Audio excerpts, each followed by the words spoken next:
Hi നമസ്തേ നമസ്കാരം. ഇന്ന് ഞാൻ ഭയങ്കര എക്സൈറ്റഡ് ആണ്. എന്തുകൊണ്ടാണെന്നറിയില്ലേ, എൻ്റെ ഒരു വളരെ ഫേവററ്റ് ആയിട്ടുള്ള റെസിപ്പി തന്നെയാണ് നിങ്ങൾ ഇന്ന് കാണാൻ പോകുന്നത്. കറി വിത്ത് അമ്മയുടെ ചാനലിൽ ഇതുവരെ ചോക്ലേറ്റിൻ്റെ ഒരു റെസിപ്പീസും അമ്മ ഷെയർ ചെയ്തിട്ടില്ല. കാരണം അമ്മ ഒരു ചോക്ലേറ്റ് ലവർ അല്ല എന്നതാണ് സത്യം. എന്നാൽ എൻ്റെയും നിങ്ങളുടെയും ഒക്കെ ഫേവറേറ്റ് ആയിട്ടുള്ള കുട്ടികൾക്കൊക്കെ ഇഷ്ടമുള്ള ചോക്ലേറ്റ് കേക്കിൻ്റെ ഒരു റെസിപ്പിയാണ് ഇന്ന് അമ്മ നമുക്ക് കാണിക്കുന്നത്.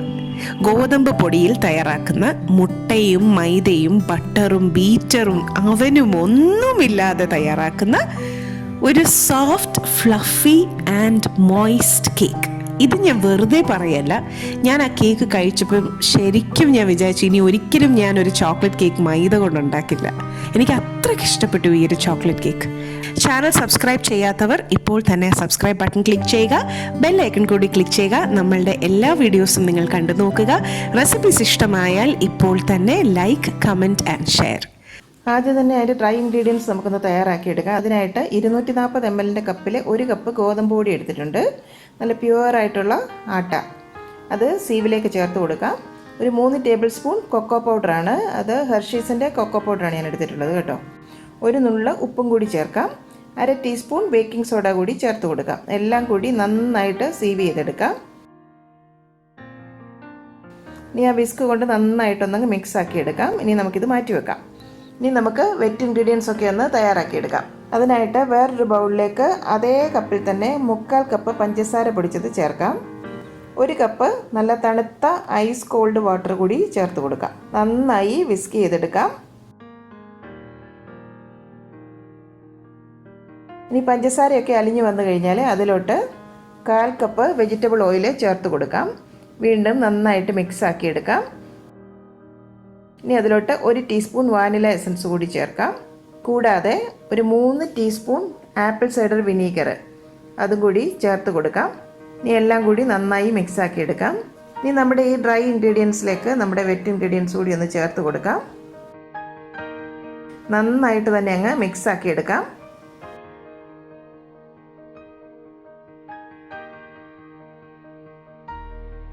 ഇതിപ്പോൾ എല്ലാം കൂടി നന്നായിട്ട് മിക്സായി വന്നിട്ടുണ്ട്. ആ സൈഡിലുള്ള ബാറ്ററൊക്കെ സ്പാറ്റില കൊണ്ട് ഒന്ന് വൈപ്പ് ചെയ്തിട്ട് കൊടുക്കാം. നല്ല പെർഫെക്റ്റ് കേക്ക് ബാറ്റർ നമ്മളിപ്പം റെഡി ആക്കിയിട്ടുണ്ട്. ഇനി ഒരു റൗണ്ട് കേക്ക് ടിന് ഞാൻ ഗ്രീസ് ചെയ്തെടുത്തിട്ടുണ്ട്. അതിലേക്ക് നമ്മുടെ ബാറ്റർ അങ്ങ് ഒഴിച്ചു കൊടുക്കാം. ഇനി അതിൻ്റെ സൈഡൊക്കെ ഒന്നങ്ങ് ടാപ്പ് ചെയ്തെടുക്കാം. ഇതിപ്പോൾ ഞാൻ സ്റ്റൗവിൽ വെച്ചിട്ടാണ് ബേക്ക് ചെയ്തെടുക്കുന്നത് കേട്ടോ. ഒരു തവയുടെ ഒരു ബേസ് ആദ്യം സ്റ്റൗവിലേക്ക് വെച്ച് കൊടുത്തിട്ടുണ്ട്. അതിനുശേഷം അതിലേക്കൊരു പാത്രം ഇതുപോലെ അങ്ങ് വെച്ച് കൊടുക്കാം. സിം ടു ലോ ഫ്ലെയിമിൽ വെച്ചിട്ട് നമ്മുടെ പാത്രം ഒരു 10 മിനിറ്റ് ഒന്ന് പ്രീഹീറ്റ് ചെയ്തെടുക്കണം. അതിനുശേഷം നമ്മുടെ കേക്കിൻ്റെ ടിൻ അതിലേക്ക് ഇറക്കി വെക്കാം. ഇനി അതൊന്ന് അടച്ചു വെച്ച് ഒരു 40 തൊട്ട് 45 മിനിറ്റ് വരെ എടുക്കും ഇതൊന്ന് കറക്റ്റായി ബേക്കായി കിട്ടാനായിട്ട്. ഇനി നിങ്ങൾ അവനിലാണ് ബേക്ക് ചെയ്യുന്നതെന്നുണ്ടെങ്കിൽ ഒരു 180 ഡിഗ്രീസിൽ പ്രീഹീറ്റഡ് ഓവനിൽ ഒരു 40 മിനിറ്റ് ബേക്ക് ചെയ്തെടുത്താൽ മതിയാകും. നല്ല പെർഫെക്റ്റായി ബേക്കായി കിട്ടും. 45 മിനിറ്റ് കഴിഞ്ഞിട്ടുണ്ട്. നമ്മുടെ കേക്കൊക്കെ പെർഫെക്റ്റായി ബേക്കായി കിട്ടിയിട്ടുണ്ട്. നല്ല സോഫ്റ്റായിട്ട് ബേക്കായി കിട്ടിയിട്ടുണ്ട്. ഇനി ഒരു അരമണിക്കൂർ നമുക്കിതൊന്ന് തണുക്കാനായിട്ട് മാറ്റി വെക്കാം. ഈ ഒരു സമയം കൊണ്ട് അതിൽ ടോപ്പിങ്ങിനായിട്ടുള്ള ഗനാഷ് ഒന്ന് നമുക്ക് തയ്യാറാക്കിയെടുക്കാം.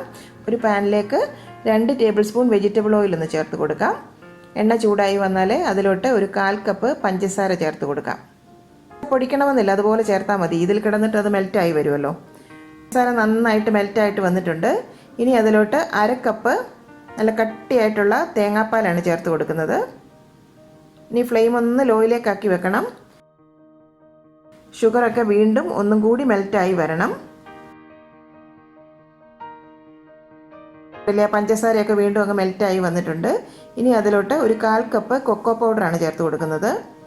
നന്നായിട്ട് മിക്സ് ആക്കി എടുക്കണം. കട്ടയൊന്നും ഇല്ലാതെ കൊക്കോ പൗഡർ അതിലേക്ക് നന്നായിട്ട് അലിഞ്ഞു വരണം. നല്ല തിക്കായിട്ടല്ലേ ഇരിക്കുന്നത്. അപ്പോൾ ഒരു 1/2 കപ്പ് തേങ്ങാപ്പാലും കൂടെ ഞാൻ ചേർത്ത് കൊടുക്കുകയാണ്. മൊത്തത്തിലിപ്പം 1 കപ്പ് തേങ്ങാപ്പാലാണ് ചേർത്തിട്ടുള്ളത്. നന്നായിട്ട് ഇളക്കി കൊടുക്കണം. ഇപ്പോൾ ആ കൊക്കോ പൗഡറൊക്കെ നന്നായിട്ട് മിക്സായി അതിലെ കട്ടയൊക്കെ പോയി കിട്ടിയിട്ടുണ്ട്. ഇത് ചൂടോട് കൂടി തന്നെ വേണം നമ്മുടെ തണുത്ത കേക്കിൻ്റെ പുറത്തായിട്ട് ഒഴിച്ചു കൊടുക്കാനായിട്ട്. നമുക്കിനി ഈ കേക്ക് ഒന്ന് ഒരു പ്ലേറ്റിലേക്കൊന്ന് ഇൻവേർട്ട് ചെയ്തെടുക്കാം. നല്ല പെർഫെക്റ്റായി കിട്ടിയിട്ടുണ്ട്, കണ്ടില്ലേ? ഇതിൻ്റെ പുറം കാണുമ്പം തന്നെ അറിയാം. ഇനി നമ്മുടെ ഈ ഗനാഷ് ചൂടോട് കൂടി തന്നെ ഇതിൻ്റെ പുറത്തേക്ക് ഒഴിച്ചു കൊടുക്കാം. ഒരു തവിയുടെ ബാക്ക് കൊണ്ടൊന്ന് പതുക്കെ ഒന്ന് റൗണ്ട് ആക്കി കൊടുക്കാം.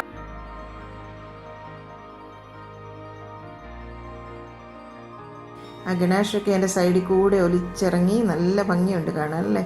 ഇനി ഇതിൻ്റെ ഈ ഐസിംഗ് ഒക്കെ ഒന്ന് സെറ്റ് ആകാനായിട്ട് 2 മണിക്കൂർ കേക്ക് ഞാൻ ഫ്രിഡ്ജിലേക്ക് വെക്കുകയാണ്. അതിനുശേഷം നമുക്ക് കട്ട് ചെയ്തെടുക്കാം. ഇനി അതിൻ്റെ പുറത്ത് കുറച്ച് ചോക്ലേറ്റ് ഷേവിങ്സും കുറച്ച് പഞ്ചസാര പൊടിച്ചതും കൊണ്ട് നമുക്ക് സിമ്പിളായിട്ടൊന്ന് ഡെക്കറേറ്റ് ചെയ്തെടുക്കാം.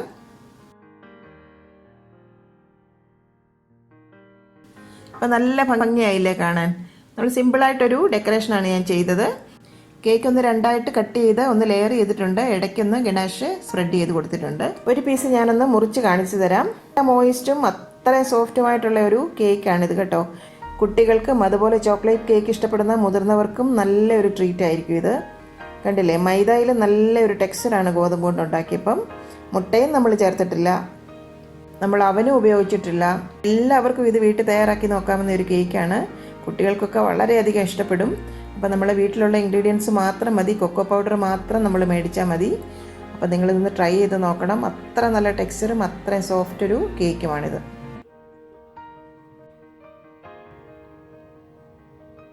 എനിക്കൊന്നും ഗോതമ്പിൻ്റെയും ചോക്ലേറ്റിൻ്റെയും ഒരു പിന്നെ തേങ്ങാപ്പാലിൻ്റെയും അതിൻ്റെ ഒരു കോമ്പിനേഷൻ ഇസ് ഡിവൈൻ കേട്ടോ.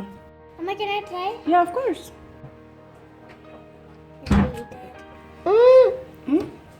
So yummy. മൈ ഗോഡ്, ഞങ്ങൾക്കൊരു പട്ടിക്കുഞ്ഞുണ്ട്, ശംഖു. നിങ്ങൾ പഴയ എപ്പിസോഡ്സ് കണ്ടിട്ടുണ്ടെങ്കിൽ അറിയായിരിക്കും. അവനും കൊതിയാണ്, പക്ഷെ അവന് ചോക്ലേറ്റ് കൊടുക്കാൻ പറ്റില്ലല്ലോ. അപ്പോൾ നമുക്ക് ഒരു അപ്രൂവൽ കിട്ടി, അടുത്ത അപ്രൂവലും കൂടെ. ബാബയും വന്നേ തരാം. ബാ. Tasty. Tasty, wow.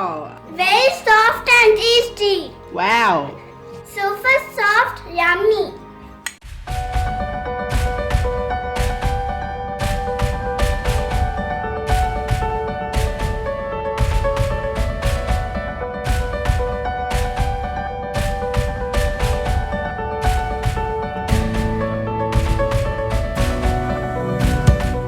കറി വിത്ത് അമ്മയിലെ അമ്മയുടെ ഇന്നത്തെ റെസിപ്പി നിങ്ങൾക്ക് ഇഷ്ടമായെന്ന് ഞങ്ങൾ പ്രതീക്ഷിക്കുന്നു. നിങ്ങൾ ആഗ്രഹിക്കുന്ന ഏതെങ്കിലും റെസിപ്പി അമ്മ വഴി കാണാൻ നിങ്ങൾക്ക് താല്പര്യമുണ്ടെങ്കിൽ ഞങ്ങളെ തീർച്ചയായും ഫീഡ്ബാക്സ് വഴി അറിയിക്കണം. ഞങ്ങൾ അത് ഞങ്ങളുടെ റെസിപ്പീസിൽ ഇൻക്ലൂഡ് ചെയ്യുന്നതായിരിക്കും. ഞങ്ങളുടെ റെസിപ്പീസ് ട്രൈ ചെയ്ത് നോക്കി നിങ്ങൾക്ക് ഇഷ്ടമാവുകയാണെങ്കിൽ തീർച്ചയായും വീഡിയോസ് ലൈക്ക് ചെയ്ത് ഷെയർ ചെയ്ത് ഞങ്ങളെ സപ്പോർട്ട് ചെയ്യണം. തുടർന്നും നിങ്ങളുടെ സപ്പോർട്ട് ഞങ്ങൾ പ്രതീക്ഷിക്കുന്നു. വീണ്ടും മറ്റൊരു റെസിപ്പിയുമായി വരുന്നവരെ നന്ദി. Good bye.